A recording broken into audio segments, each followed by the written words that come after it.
The sound of sobbing carried across the empty prairie like a wounded animal's cry, and Ryder Quinlan pulled his horse to a stop, scanning the horizon until he spotted the broken wagon, listing to one side about 100 yards off the trail.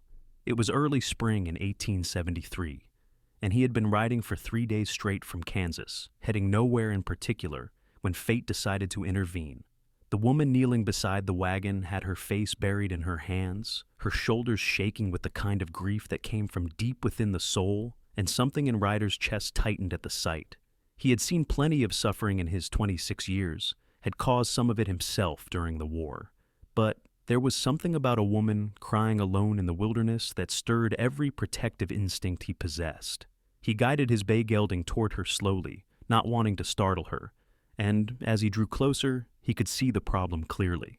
The wagon's front axle had snapped clean through, likely from hitting a hidden rock or dropping into a washout, and the whole vehicle sagged forward like a dying beast. The woman wore a dusty blue calico dress that had seen better days, and her dark hair hung loose around her shoulders, tangled from the wind. She did not seem to hear his approach, lost in her misery, and Ryder cleared his throat gently as he dismounted. She looked up with a gasp, her hand flying to her chest, and he found himself staring into the most remarkable gray eyes he had ever seen. They were rimmed red from crying, her face streaked with tears and dust, but even in her distress, she was beautiful in a way that made his mouth go dry. She scrambled to her feet, backing away slightly, her whole body tense with fear or caution, or both. "Easy now," Ryder said, holding up his hands to show he meant no harm. "I heard you crying from the trail. Looks like you have got yourself some trouble here." "I am fine," she said, but her voice cracked on the words, and fresh tears spilled down her cheeks. "Please, just go on your way." Ryder looked pointedly at the broken wagon, then back at her. "Madam, with all due respect, you are about as far from fine as a person can get. Where is your husband, your family?" Her face crumpled at the question, and she turned away, wrapping her arms around herself. "Dead," she whispered. "Cholera took them 2 weeks ago. My parents, my brother, I am the only one left." The words hit him like a punch to the gut, and Ryder felt that familiar helplessness wash over him. The same feeling he had experienced too many times during the war, when there was nothing to be done but bear witness to tragedy. But this time, there was something he could do. He walked over to the wagon and crouched down to examine the damage, running his hands over the splintered wood. It was bad, but not unfixable, not if he had the right materials. "What is your name?" he asked, glancing up at her. She hesitated, studying him with those storm-gray eyes, clearly trying to decide if she could trust him. "Willow," she said finally. "Willow Preston." "Ryder Quinlan," he replied, touching the brim of his hat. "And Miss Preston, I can fix this wagon for you. It will take a few hours, maybe more, but I can make it roadworthy again." Hope flared in her expression, bright and desperate. "Truly? You can fix it?" "Yes, madam. I have got tools and supplies in my pack, and there is enough timber around here to fashion a new axle. It will not be pretty, but it will hold." He stood, brushing the dust from his knees. "Question is, where are you headed? Because you should not be out here alone, not for long." Willow looked at the horizon, her expression lost and uncertain. "I do not know," she admitted. "I was trying to get to Independence, Missouri. I have an aunt there, or at least I think I do. I have not seen her in 10 years, and I am not even sure she is still alive, but I had nowhere else to go." Independence was about 4 days' ride from where they stood, maybe 5 depending on the terrain and weather. It was a reasonable destination, a jumping-off point for the western trails, full of people and opportunities. Ryder made his decision in that moment, though he could not have explained why if someone had asked. Maybe it was the way she looked at him with those gray eyes full of tears and hope. Maybe it was the loneliness he had been carrying for too long. Maybe it was simply the right thing to do. "All right then," he said, and the words seemed to come from somewhere outside himself, some part of him he had thought died in the war. "Where to? I will follow you there." Willow blinked at him, clearly not understanding. "What do you mean?" "I mean, I will fix your wagon, and then I will ride with you to Independence. Make sure you get there safe." He saw the protest forming on her lips and held up a hand. "Before you argue, you should know that this country is too dangerous for a woman traveling alone. There are bandits, hostile tribes, wild animals, and worse. You need someone watching your back, and it so happens I have got nothing but time." She stared at him for a long moment, and he could see the internal struggle playing out across her face, pride warring with practicality, fear battling with hope. Finally, she nodded slowly. "I do not have money to pay you," she said quietly. "Everything I had went to burying my family." "I am not asking for payment," Ryder said. "Consider it a favor from one traveler to another." The relief that washed over her face was almost painful to witness, and she pressed a hand to her mouth, fresh tears streaming down her cheeks. "Thank you," she managed. "Thank you so much." Ryder nodded and turned his attention back to the wagon, partly because there was work to be done, and partly because he did not trust himself to look at her when she cried like that. He had spent the last 8 years hardening his heart, building walls around the parts of himself that felt too much. And here was this woman threatening to tear them all down with nothing more than tears and gratitude. He set to work immediately, unloading his tools and assessing what he would need. The broken axle would have to be replaced entirely, which meant finding a suitable piece of timber and shaping it to fit. He spotted a fallen cottonwood about 50 yards away, its trunk thick and straight, and he walked over with his saw and hatchet. Willow followed at a distance, watching him work with an expression he could not quite read. "How long have you been traveling?" he asked as he began cutting into the wood, partly to distract her from her grief and partly because he was curious. 3 days since the wagon broke," she said. "Before that, we had been on the road for nearly 2 weeks. We were living in a small settlement near Abilene, but after the cholera came through, there was nothing left for me there. Everyone either died or moved on." Ryder nodded, his jaw tight. Cholera was a horror he knew well, had seen it sweep through army camps during the war, taking strong men and leaving behind nothing but corpses and grief. "I am sorry for your loss," he said, and he meant it. "They died well," Willow said softly. "If there is such a thing. My father held my mother's hand until the end. My brother asked me to tell him a story, like when we were children, and I did. I sat with each of them and made sure they were not alone." Her voice broke. "But now I am alone, and I do not know how to be." The raw honesty in her words struck him silent for a moment.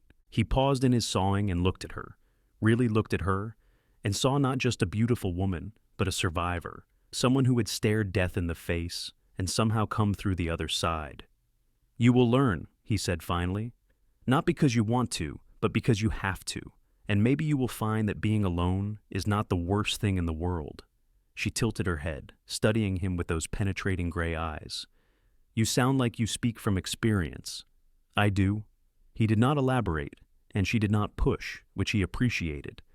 He went back to his work, cutting a section of the cottonwood trunk that was roughly the same diameter as the original axle. It was hard, physical labor, and he welcomed it, welcomed the burn in his muscles and the sweat on his brow. It gave him something to focus on, besides the way Willow's presence seemed to fill up all the empty spaces around him. It took him the better part of 2 hours to cut and shape the new axle, working in the hot afternoon sun while Willow sat in the shade of the wagon and watched. She did not talk much, which suited him fine, but occasionally she would offer him water from her canteen or comment on his progress. There was something comfortable about the silence between them, something that felt natural, despite the fact that they were complete strangers.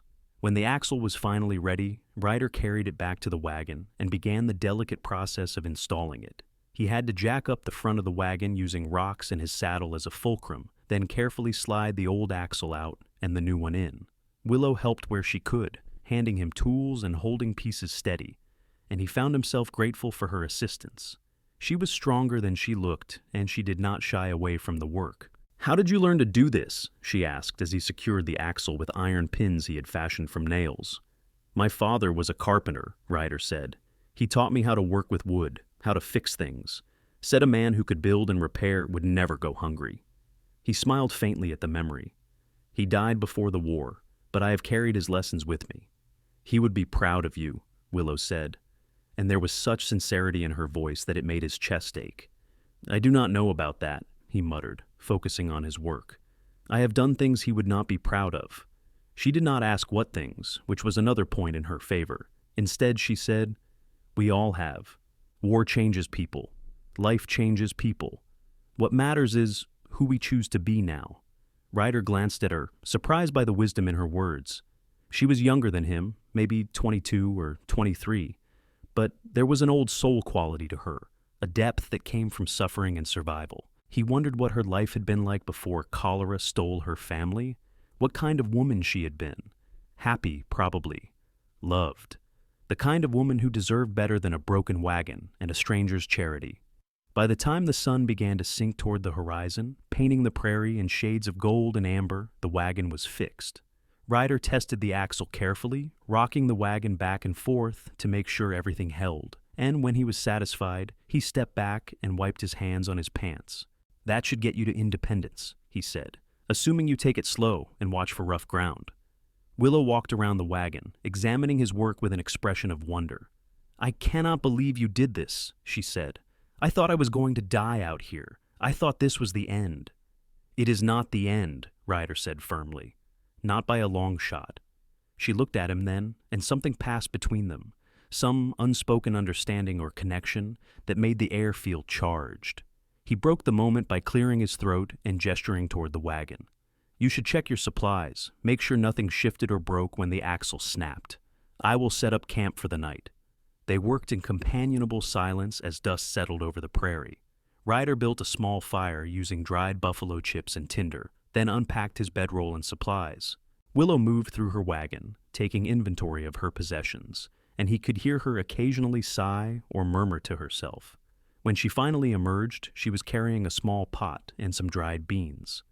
"It is not much," she said, "but I can make us some supper if you are hungry." "Sounds good to me," Ryder said.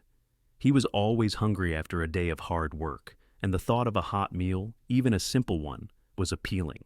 He watched as she filled the pot with water from one of her barrels and set it over the fire, adding the beans along with some salt pork and wild onions she had foraged. She moved with practiced efficiency, and he found himself wondering if she had been married before. She wore no ring, but that did not necessarily mean anything. "Were you engaged?" he asked, then immediately wished he could take the question back. It was too personal, too forward, and none of his business. But Willow did not seem offended. She stirred the pot slowly, staring into the flames. "No," she said. "There was a man once, back in Abilene. He was kind, and I think he loved me, but I did not love him. My father said I was too particular, that I should not wait for some fairy tale romance." She smiled sadly. "He said love was a partnership, not a passion, but I wanted both." "Nothing wrong with that," Ryder said. "Maybe not," Willow replied. "But now my father is dead, and I am alone, and I wonder if he was right. Maybe I should have accepted what was offered instead of holding out for something better." Ryder leaned back on his elbows, looking up at the emerging stars. "Or maybe you were right to wait. Maybe settling would have made you miserable, and you would have spent your whole life wondering what you missed." She glanced at him, and he thought he saw the hint of a smile. "Are you always this philosophical, Mr. Quinlan?" "Ryder," he corrected. "And no, not usually. You bring it out in me, I guess." They ate their simple meal as the stars wheeled overhead and the fire crackled between them. The beans were plain but filling, and Ryder savored every bite, both for the food itself and for the company.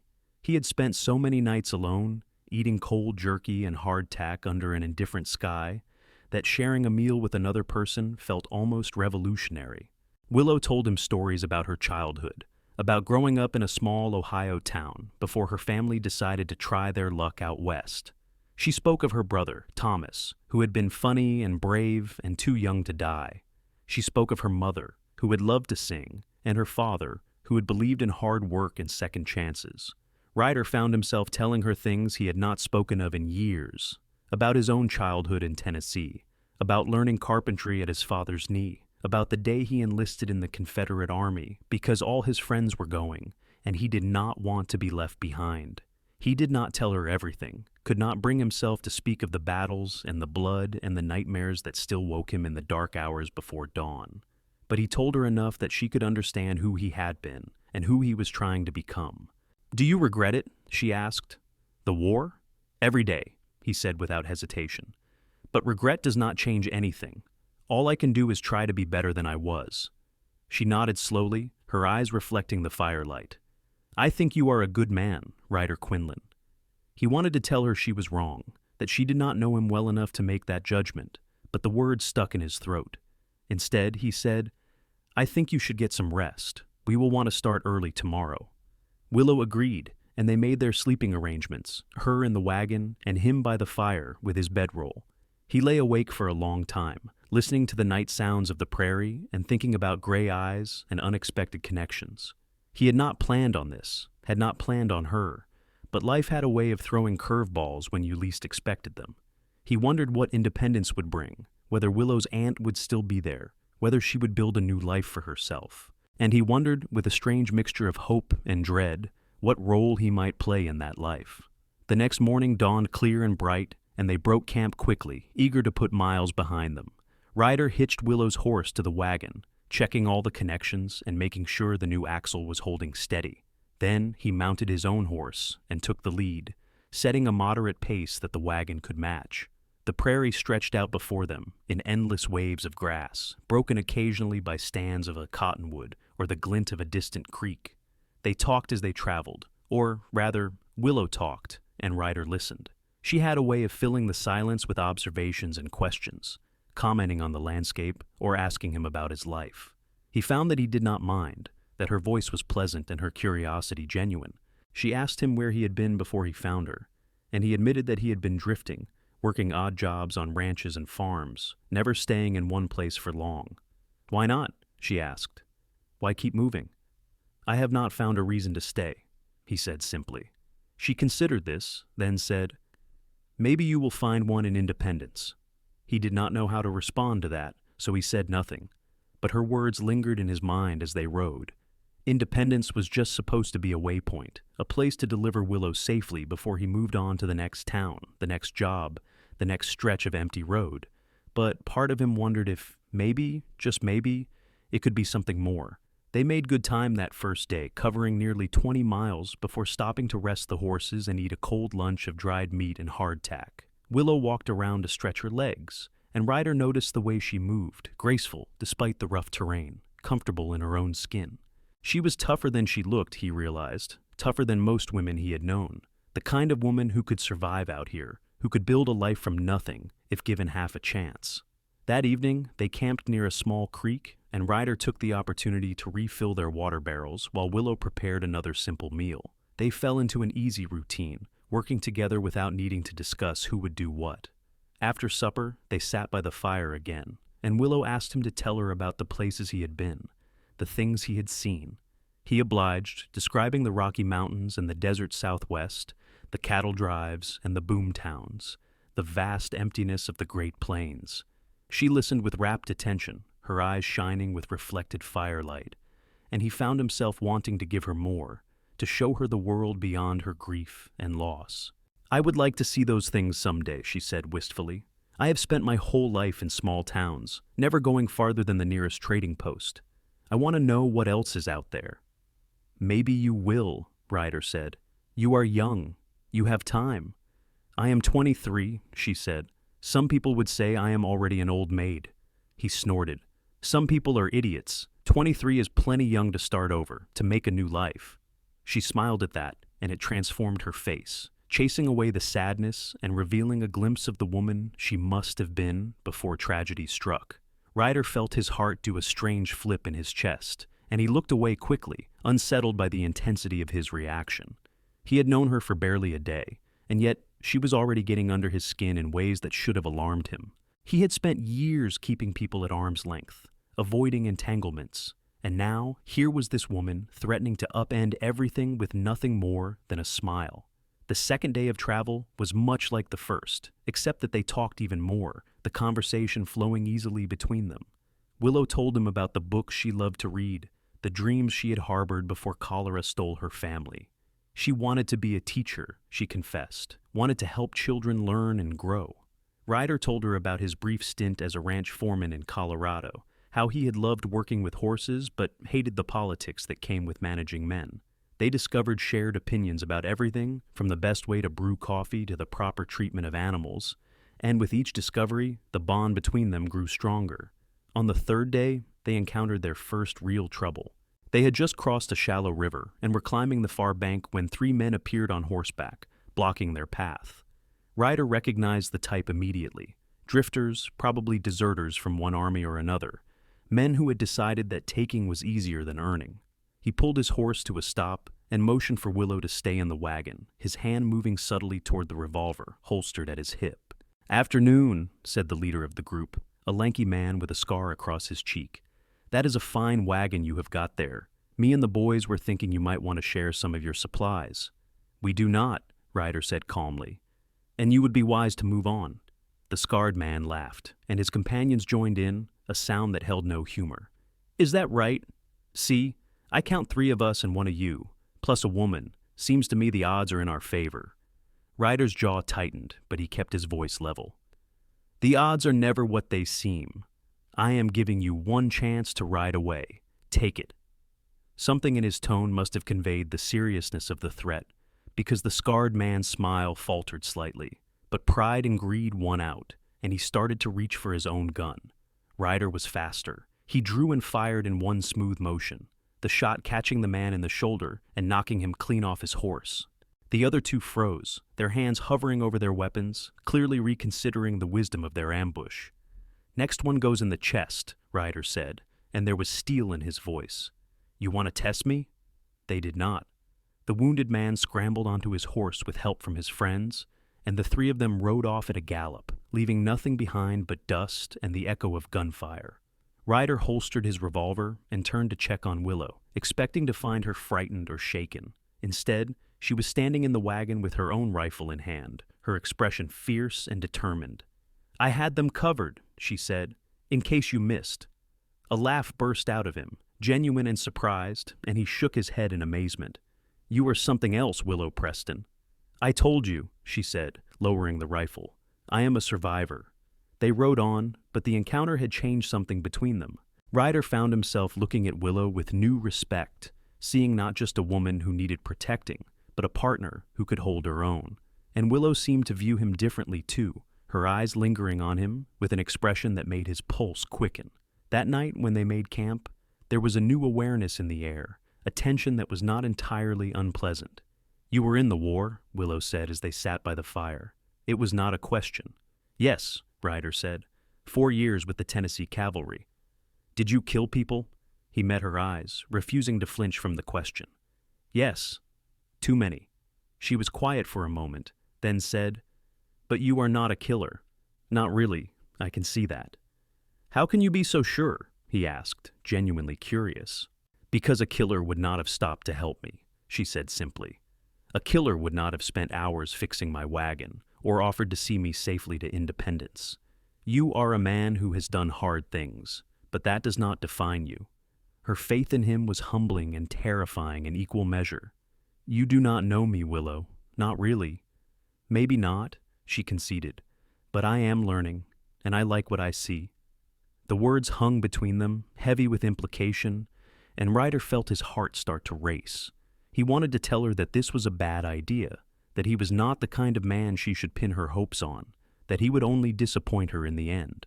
But he could not make the words come, because a part of him, a part he had tried to bury, wanted exactly what she was offering, wanted to be known, to be seen, to be cared for by someone who looked at him the way she did. "Willow," he started, but she held up a hand. "You do not have to say anything," she said. "I am not asking for promises or declarations. I am just telling you the truth. You are a good man, Ryder Quinlan, and I am glad fate brought you to me." He nodded, not trusting himself to speak, and they sat in silence for a while, the fire crackling between them and the stars shining overhead. Later, as he lay in his bedroll trying to sleep, he thought about what it would mean to let himself care for her, to allow this fragile connection to grow into something more. It terrified him, this vulnerability, but it also felt like waking up after a long, dreamless sleep. It felt like possibility. The 4th day brought them into rolling hills dotted with oak and hickory, and the landscape began to take on a more settled appearance. They passed farmsteads and small ranches, saw cattle grazing in green pastures, and knew they were getting close to independence. Willow grew quieter as they traveled, her expression pensive, and Ryder guessed she was thinking about what came next. Would her aunt still be there? Would she be welcomed or turned away? And what would happen to the fragile bond between him and Willow once they reached their destination? That evening, they camped within sight of the town, close enough that they could see lights twinkling in the distance. Willow prepared their meal with shaking hands, and Ryder could see the fear and uncertainty written across her face. He wanted to comfort her, but he did not know how, so he settled for practical reassurance. "We will go into town first thing tomorrow," he said. "Find your aunt. If she is not there, or if things do not work out, we will figure something else out. You are not alone in this." Willow looked at him, and he saw tears shining in her eyes. "Why are you being so kind to me?" she whispered. "What do you get out of this?" The question caught him off guard, and he had to think about his answer. What did he get out of this? Not money, certainly. Not gratitude or obligation. No, what he got was something far more valuable and far more dangerous. He got to feel human again, to feel connected to another person in a way he had not experienced since before the war. He got to see himself through her eyes and believe, just for a moment, that he was the man she thought he was. "I get to help someone who needs it," he said finally. "And maybe, in helping you, I help myself too." She reached across the space between them and took his hand, her touch warm and gentle. "I think you have already helped me more than you know," she said. "Not just with the wagon, but with everything. You have made me feel like maybe I can do this, like maybe I can build a new life." Ryder squeezed her hand, his throat tight with emotion. "You can," he said. "I know you can." They sat like that for a long time, hands clasped, the fire burning low between them. When they finally pulled apart and went to their respective sleeping places, Ryder lay awake staring at the stars and thinking about tomorrow. Independence was supposed to be an ending, a place where he delivered Willow and rode away, back to his aimless wandering. But he did not want to wander anymore. He wanted to stay, to see where this connection might lead, to explore the feelings that were growing stronger with each passing day. The question was, did Willow want the same thing? Morning came too quickly, bringing with it a knot of anxiety in Ryder's stomach. They broke camp in near silence, both of them lost in their own thoughts, and drove into Independence just as the town was waking up. It was a bustling place, full of merchants and teamsters, emigrants preparing for the journey west, and locals going about their daily business. Ryder guided them to the main street and pulled up in front of a general store, where an elderly man was sweeping the boardwalk. "Excuse me," Willow called out, her voice trembling slightly. "I am looking for a woman named Martha Greenwood. She would be in her 50s now, my mother's sister. Do you know if she still lives here?" The old man squinted at her, then nodded slowly. "Martha Greenwood, sure. She runs a boarding house on Elm Street, just 2 blocks north. Big white house with a wraparound porch. Cannot miss it." Relief flooded Willow's face, and she thanked him profusely before turning to Ryder. "She is here," she said, and her voice was full of wonder. "My aunt is really here." "Let us go find her," Ryder said, and they drove through town until they reached the boarding house the old man had described. It was indeed a large white house, well-maintained and welcoming, with flower boxes in the windows and a sign that read, "Greenwood's Boarding House," hanging by the door. Willow climbed down from the wagon with Ryder's help, and he could feel her trembling as they walked up the steps to the front porch. She knocked, and a moment later, the door opened to reveal a plump, pleasant-faced woman with graying brown hair and kind eyes. The woman took one look at Willow and gasped, her hand flying to her mouth. "Willow?" she said, her voice shaking. "Is that really you?" "Aunt Martha," Willow said, and then she was crying again, but this time with relief and joy. The two women embraced on the porch, holding each other tight, and Ryder stepped back to give them privacy. He watched from a distance, feeling both happy for Willow and strangely bereft. This was what she needed, family and safety and a place to belong. He had done his job. He should be getting ready to leave, but he could not make himself move, could not make himself walk away. Eventually, Martha pulled back and wiped her eyes, then noticed Ryder standing by the wagon. "And who is this?" she asked, her tone curious.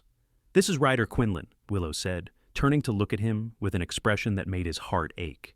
"He saved my life. My wagon broke down on the prairie, and he fixed it and brought me here. I would not have made it without him." Martha's eyes widened, and she walked over to Ryder, studying him intently. "Is that so?" she said. "Well then, Mr. Quinlan, it seems I owe you a debt of gratitude. Please, come inside, both of you. We have much to discuss." They followed her into the boarding house, which was clean and comfortable, with a parlor full of mismatched furniture and the smell of fresh bread in the air. Martha bustled around, making tea and asking questions, and slowly the story came out. Willow told her aunt about the cholera, about losing her parents and brother, about the long journey across the prairie. She told her about finding Ryder, or rather, Ryder finding her, and how he had kept her safe and given her hope when she had none left. Martha listened with tears streaming down her face, grieving for the family she had lost, and marveling at her niece's survival. When Willow finished, Martha turned to Ryder and said, "You are a godsend, Mr. Quinlan, truly. I do not know how to thank you." "No thanks necessary," Ryder said, uncomfortable with the praise. "I just did what anyone would do." "No," Martha said firmly. "Most people would have ridden past, too busy with their own concerns to stop. You stopped, you helped. That speaks to your character." Ryder did not know what to say to that, so he focused on his tea, letting the two women talk. They had years to catch up on, memories to share, and plans to make. Martha insisted that Willow stay with her, that she had a room upstairs that was perfect, and Willow agreed gratefully. It was decided that Willow would help run the boarding house in exchange for room and board, and eventually, if things worked out, maybe they could expand the business together. It was a good plan, a solid plan, and Ryder was genuinely happy for her. But when Martha asked him what his plans were, where he was headed next, he found himself at a loss. "I have not decided yet," he said slowly. "I was thinking maybe I would stay in Independence for a while, see if there is work to be had." Willow's head snapped up, and she stared at him with those gray eyes full of hope and something deeper, something that made his pulse race. "You would stay?" she asked. "If you want me to," he said, the words out before he could second-guess himself. "I mean, if it would not be an imposition. I could help around the boarding house, do repairs and maintenance. I am good with my hands." Martha looked between them, a knowing smile playing at her lips. "I think that would be wonderful," she said. "In fact, I have been needing someone to fix the back steps and repair the roof on the shed. If you are willing to work, Mr. Quinlan, I am willing to provide room and board." "Ryder," he corrected. "And yes, I am willing." So it was settled.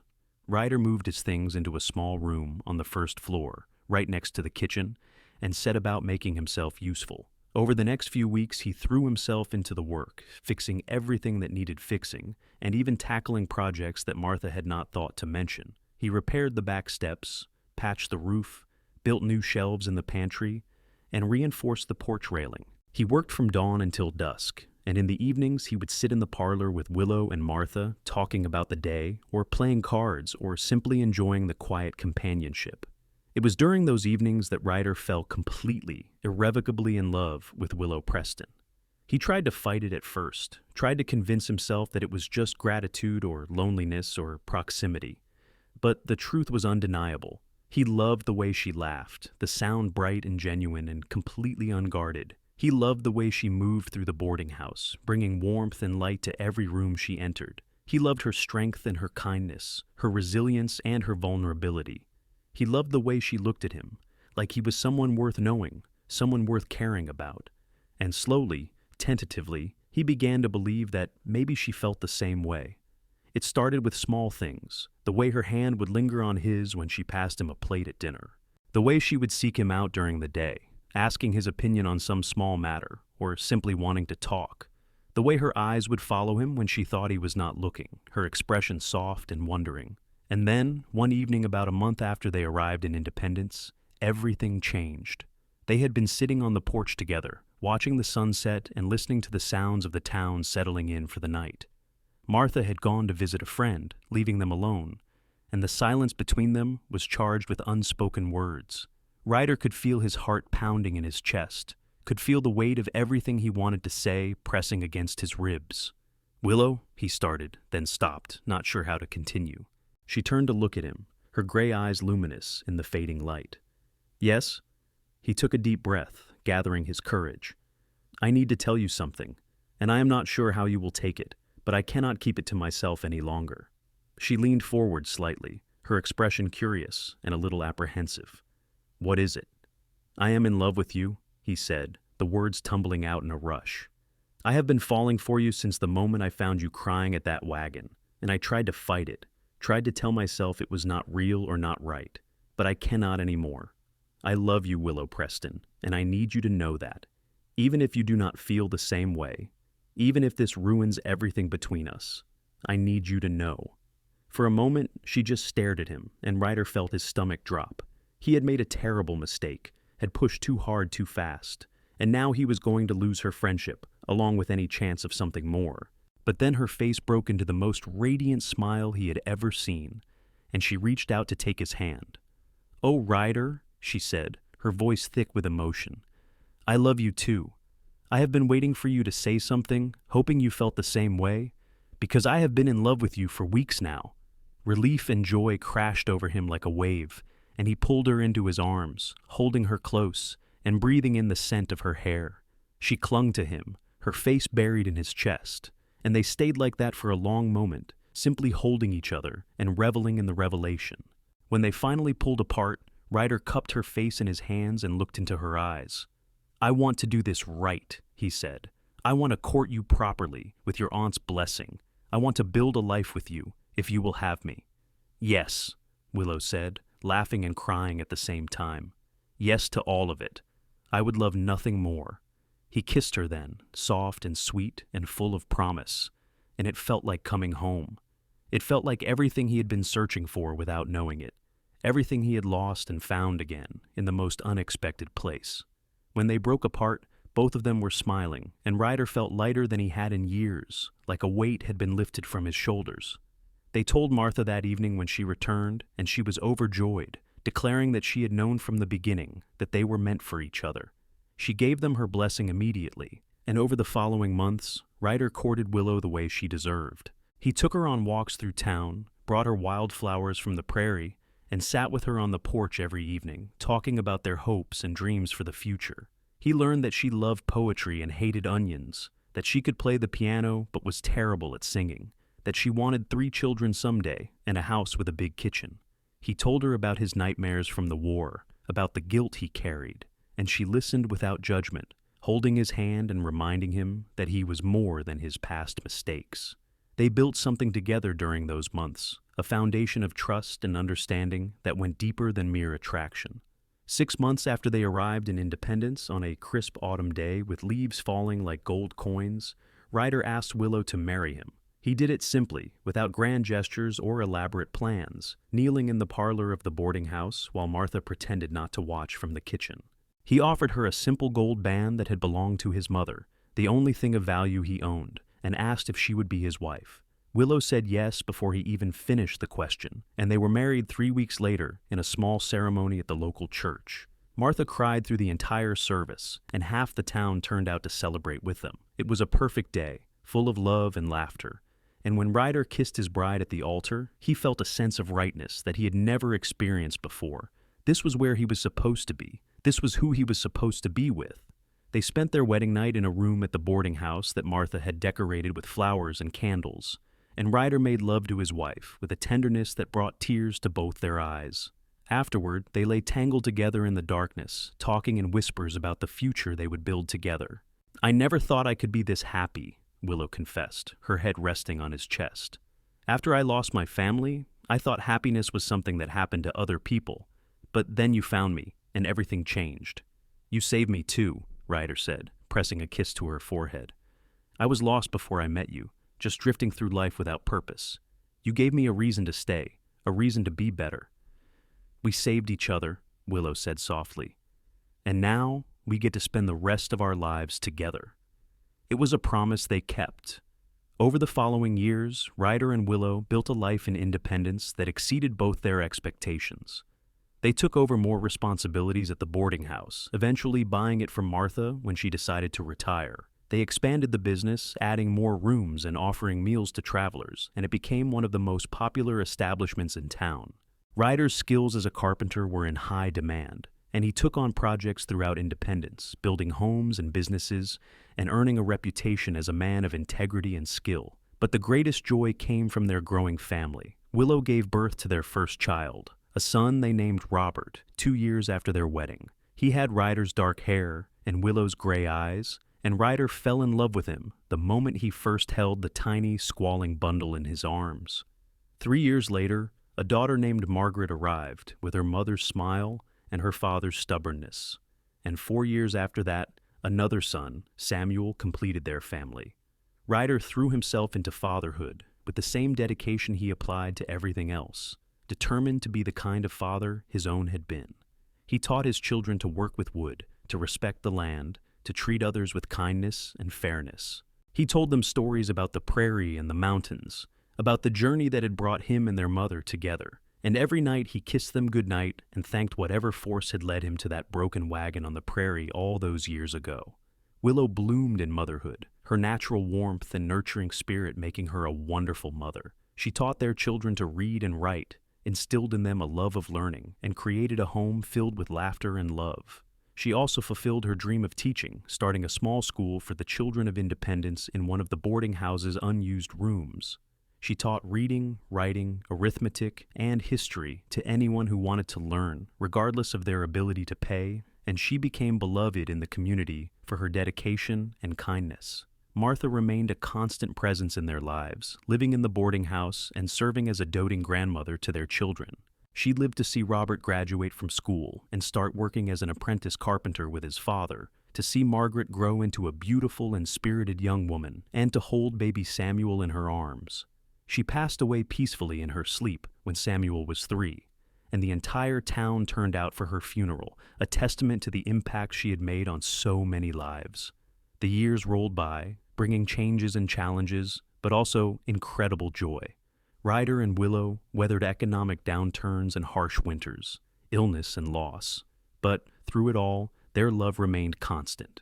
They still sat on the porch together every evening, holding hands and watching the sunset, marveling at the life they had built together.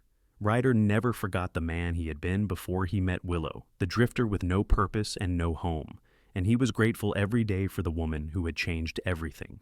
On their 25th wedding anniversary, their children threw them a party at the boarding house, inviting friends and neighbors from all over Independence. There were speeches and toasts, music and dancing, and Ryder found himself thinking back to that day on the prairie when he had first heard Willow crying. It seemed like a lifetime ago, like something that had happened to different people.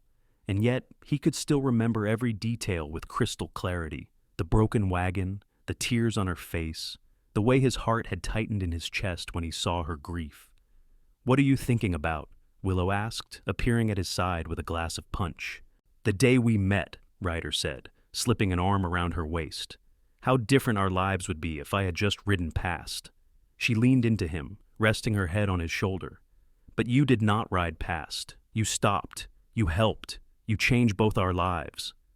"Best decision I ever made," Ryder said, and he meant it with every fiber of his being. As the party continued around them, Ryder thought about the journey that had brought them to this moment. It had not always been easy, and there had been times when he had doubted himself, doubted whether he was enough for her, whether he could build the life she deserved.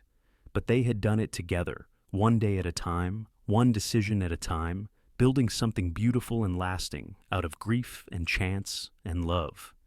Their children grew up and started families of their own. Robert married a sweet girl named Catherine and became one of the most sought-after carpenters in Missouri, following in his father's footsteps. Margaret fell in love with a young doctor and moved to Kansas City, where she continued her mother's legacy by teaching at a school for underprivileged children. Samuel, the youngest, surprised everyone by becoming a lawyer, using his sharp mind and natural charm to fight for justice in the courtrooms. Ryder and Willow became grandparents multiple times over, and their home was always filled with the laughter of children and grandchildren. They scaled back their involvement in the boarding house as they aged, hiring managers to handle the day-to-day operations while they focused on family and community. Ryder continued to take on occasional carpentry projects, more out of love for the craft than financial necessity. And Willow kept teaching until her 70s, finally retiring when her eyesight began to fail. They grew old together, their hair turning gray, their bodies slowing down, but their love never diminishing. They still held hands when they walked through town, still kissed each other goodnight, still looked at each other with the same wonder and affection they had felt as newlyweds. Their friends and neighbors often commented on their devotion to each other, saying they had never seen a couple so perfectly matched, so completely in love, even after decades together. On a warm summer evening in 1908, 35 years after they first met on that prairie, Ryder and Willow sat on their porch watching the sunset. They were in their 70s now, their children grown, and their grandchildren starting families of their own. The boarding house was still running successfully under new management, and Independence had grown from a frontier town into a thriving city. But through all the changes, this ritual had remained constant. The two of them, side by side, watching the day end and counting their blessings. "Do you remember what you said to me that first day?" Willow asked, her voice still strong despite her years. "When you fixed my wagon?" Ryder smiled, the memory as clear as if it had happened yesterday. "I said, 'Where to? I will follow you there.'" "And you did," Willow said, squeezing his hand. "You followed me to Independence, and then you stayed. You built a life with me. You gave me everything I ever dreamed of and more." "We gave it to each other," Ryder corrected gently. "I was nothing before I met you, Willow. You made me want to be better, to be worthy of you. You gave my life meaning and purpose. Everything good that has happened to me started the day I found you crying at that wagon." She turned to look at him, her gray eyes still as beautiful as they had been the day they met, even if they were now surrounded by laugh lines and crow's feet. "I love you, Ryder Quinlan," she said. "I have loved you from that first day, and I will love you until my last breath and beyond." "And I love you, Willow Quinlan," he replied, using the name she had taken when she married him, the name that still made him feel proud every time he heard it.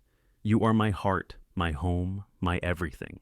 They kissed then, soft and sweet, a kiss that held 35 years of love and devotion, of shared joy and weathered storms, of a partnership that had stood the test of time. When they pulled apart, they sat in comfortable silence, watching as the sun dipped below the horizon and painted the sky in shades of pink and gold. The sounds of Independence drifted around them, children playing in the street, horses clopping past, neighbors calling goodnight to each other. It was the sound of community, of home, of a life well lived.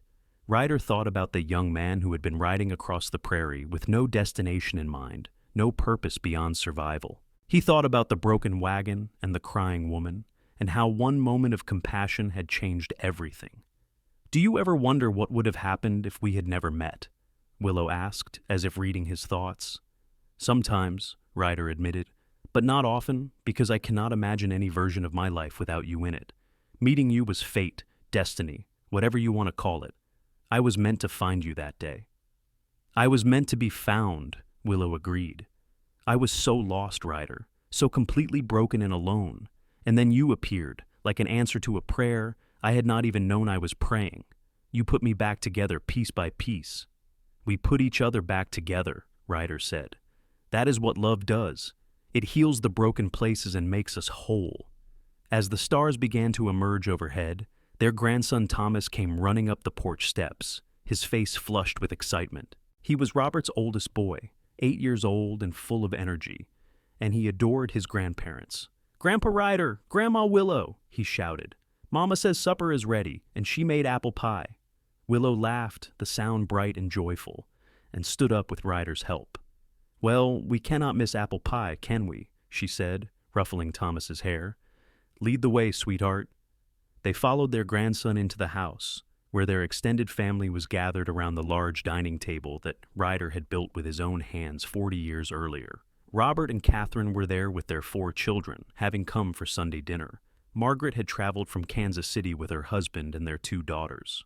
Samuel and his pregnant wife sat at the far end, laughing at something one of the children had said.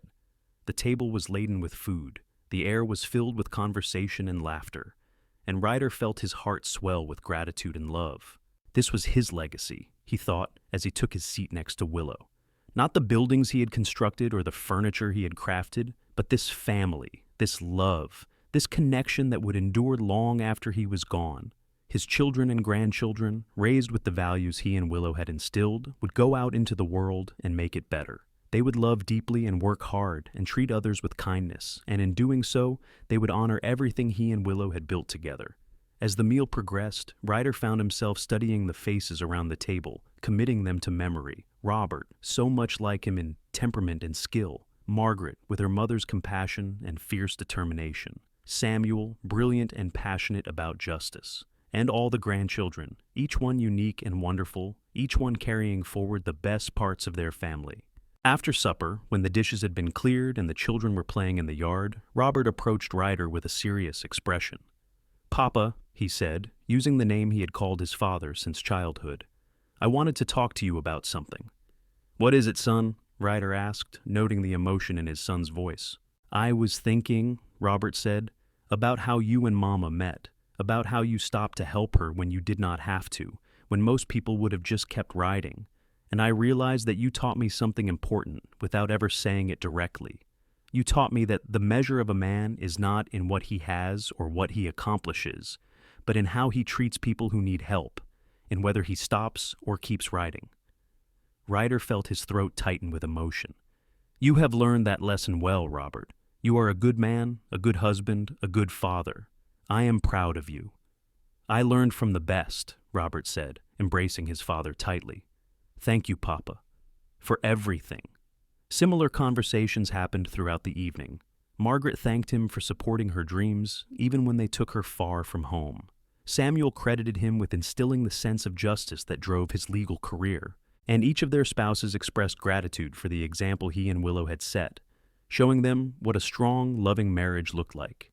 As the evening wound down and the family began to depart, each member hugged Ryder and Willow tightly, expressing their love and promising to visit again soon.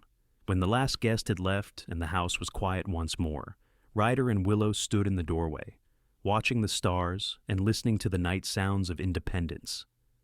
"We did good, did we not?" Willow asked softly. "We did more than good," Ryder replied. "We built something beautiful, something that will last." They climbed the stairs to their bedroom, moving slowly but steadily, and prepared for sleep. As they lay in bed together, Willow curled into Ryder's side the way she had every night for 35 years, and he wrapped his arms around her, holding her close. "Tell me the story," she murmured sleepily, "the one about the cowboy and the broken wagon." Ryder smiled in the darkness. She asked him to tell this story often, even though she knew it as well as he did, even though she had lived it. But he understood why. It was their story, their beginning, and sometimes you needed to remember where you came from, to appreciate where you were.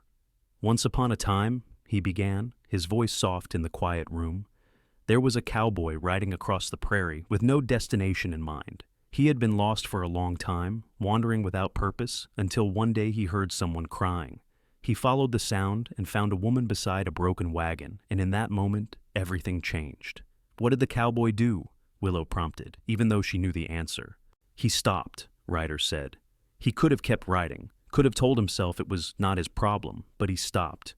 He fixed the wagon and asked the woman where she was going, and when she told him, he said something that changed both their lives forever. He said, 'Where to? I will follow you there.'" "And did he?" Willow asked. "He did," Ryder confirmed. "He followed her to independence, and then he followed her through life, through joy and sorrow, through easy times and hard times, through everything that came their way. And in following her, he found himself. He found his purpose, his home, his heart. And they lived happily ever after," Willow finished, her voice drowsy with approaching sleep. "They lived happily ever after," Ryder agreed, pressing a kiss to her forehead. "The end." But it was not the end, not really. It was just another evening in a lifetime of evenings, another moment in a marriage that had spanned decades. Ryder lay awake for a while after Willow fell asleep, listening to her steady breathing and thinking about the miracle of their life together. How easily it might never have happened. How close he had come to riding past that broken wagon, to missing the greatest gift he would ever receive. The years continued to pass, bringing more grandchildren and eventually great-grandchildren. Ryder and Willow celebrated their 40th anniversary, then their 45th, surrounded by a family that had grown to include dozens of people, all connected by the love that had started on a prairie in 1873. They slowed down as the years took their toll, their bodies growing frailer, but their spirits remained strong and their love for each other never wavered. On a cold winter morning in 1912, just a few months after their 49th anniversary, Willow woke up feeling unwell. Ryder wanted to call for the doctor immediately, but she insisted it was just a chill, nothing to worry about. But as the day progressed, she grew weaker, and by evening, she was running a fever. Ryder sent for Samuel's wife Clara, who had trained as a nurse, and she confirmed what he already feared: pneumonia. The family gathered at the boarding house, taking turns sitting with Willow and praying for her recovery. Ryder barely left her side, holding her hand and talking to her, even when she drifted in and out of consciousness. He told her stories about their life together, reminded her of all the beautiful moments they had shared, begged her to fight, to stay with him. But on the third day, as dawn broke over Independence, Willow opened her eyes and looked at Ryder with perfect clarity. "My love," she whispered, her voice weak but steady. "Do not be sad. We have had a beautiful life together, more beautiful than I ever dreamed possible." "You cannot leave me," Ryder said, his voice breaking. "I need you, Willow. I do not know how to be without you." She smiled, reaching up to touch his face with a trembling hand. "You will be fine," she said. "You are strong, Ryder Quinlan, the strongest man I know, and you will not be alone. You have our children, our grandchildren, our great-grandchildren. You have a family that loves you and a legacy to be proud of." "But I want you," he said, tears streaming down his face. "I want more time." "We had 49 years," Willow said softly. 49 beautiful years because you stopped to help a crying woman at a broken wagon. Because you said, 'Where to? I will follow you there.' And you did follow me. Ryder, you followed me through everything, and I have been so blessed to walk through life with you. I love you," he choked out. "I have loved you since the moment I met you, and I will love you forever." "And I love you," Willow replied, "in this life and whatever comes after. Wait for me, Ryder. When your time comes, wait for me, and we will find each other again." "I will wait," he promised. "I will wait an eternity if I have to." She closed her eyes then, a peaceful smile on her face, and with her family surrounding her and Ryder holding her hand, Willow Preston Quinlan took her last breath and slipped away. The grief that consumed Ryder in the days that followed was unlike anything he had experienced, even during the war. It was a physical ache, a hollowness in his chest that nothing could fill. He went through the motions of the funeral, accepting condolences from what seemed like the entire town of Independence, all the people whose lives Willow had touched with her kindness and generosity. But he felt numb, disconnected, like he was watching everything from a great distance. His children worried about him, taking turns staying at the boarding house to make sure he ate and slept. They understood his grief, shared it themselves, but they also saw how deeply their father was suffering and feared for his health.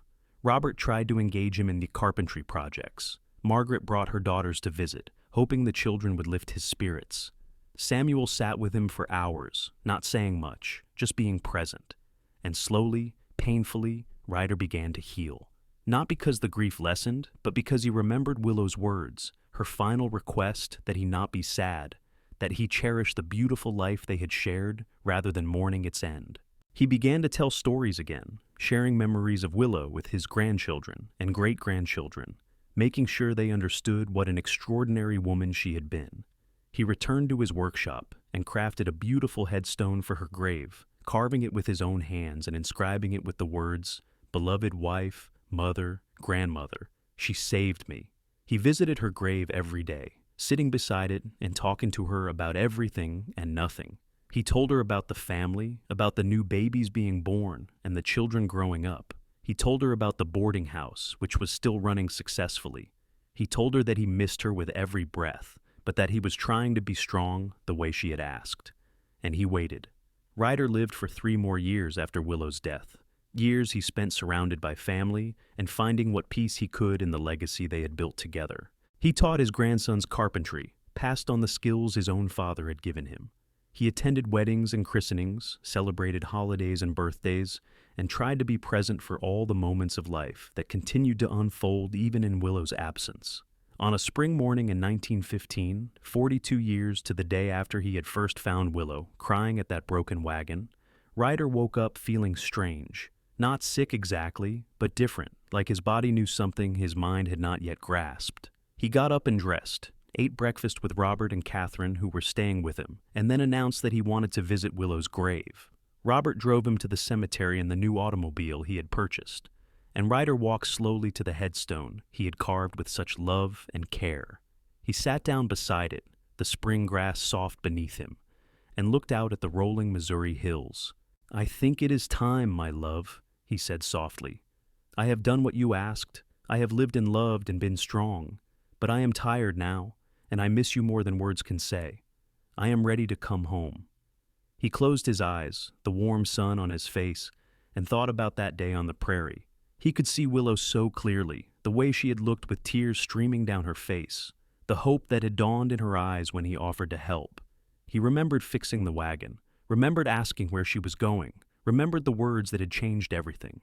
"Where to? I will follow you there." He had followed her to independence. He had followed her through life. And now he would follow her one last time. Robert found him an hour later, slumped peacefully against Willow's headstone, a smile on his face.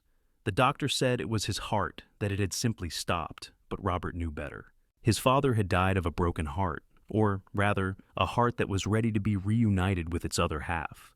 They buried Ryder next to Willow, and the entire town of Independence turned out for the funeral. People spoke of his kindness and skill, his devotion to his family, the legacy he had left behind. But the most moving tribute came from his oldest grandson, Thomas, now a grown man with children of his own. "My grandfather taught me that love is not just a feeling," Thomas said, his voice carrying across the cemetery. "It is a choice, a commitment, an action." He chose to stop and help a stranger in need, and that choice led to a love story that spanned nearly half a century. He chose every day to honor his wife, to build a life with her, to follow her wherever she went. And in the end, he chose to follow her one last time, into whatever comes after this life. That is the kind of love we should all aspire to. That is the legacy Ryder Quinlan left behind.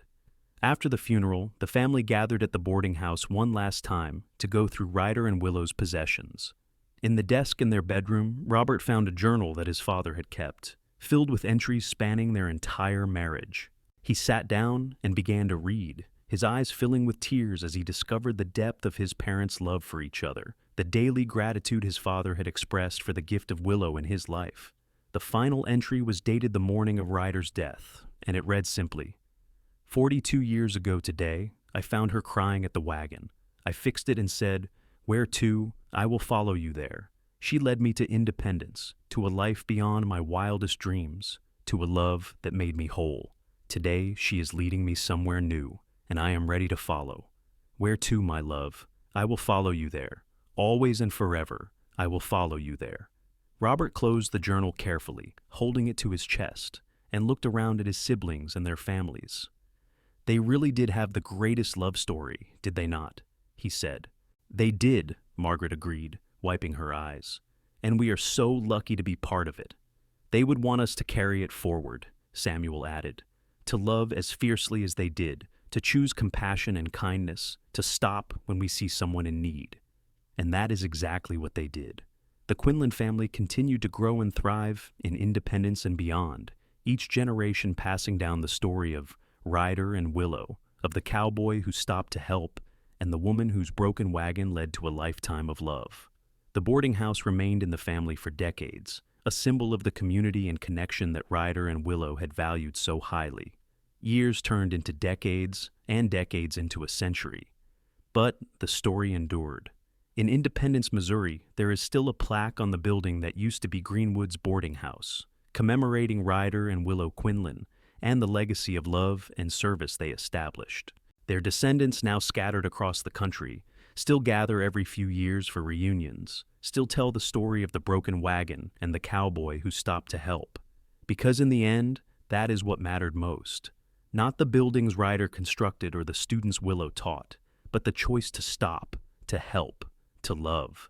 A single moment of compassion on a lonely prairie in 1873 had rippled out across time, creating a legacy of love that touched hundreds of lives and continues to inspire to this day. And somewhere, beyond the veil of this world, Ryder and Willow Quinlan are together again, holding hands and watching over the family they created, the love they built, the story they wrote together. Because love like theirs does not end with death. It transcends time and space, enduring forever in the hearts of those who remember, those who were shaped by it, those who carry it forward into the future. It all began with a broken wagon and a crying woman and a cowboy who chose to stop. He fixed the wagon and said, "Where to? I will follow you there." And in following her, he found everything he had ever wanted, everything he had never known he needed. He found home. He found purpose. He found love. And they lived happily ever after, in this life and the next, forever and always, together.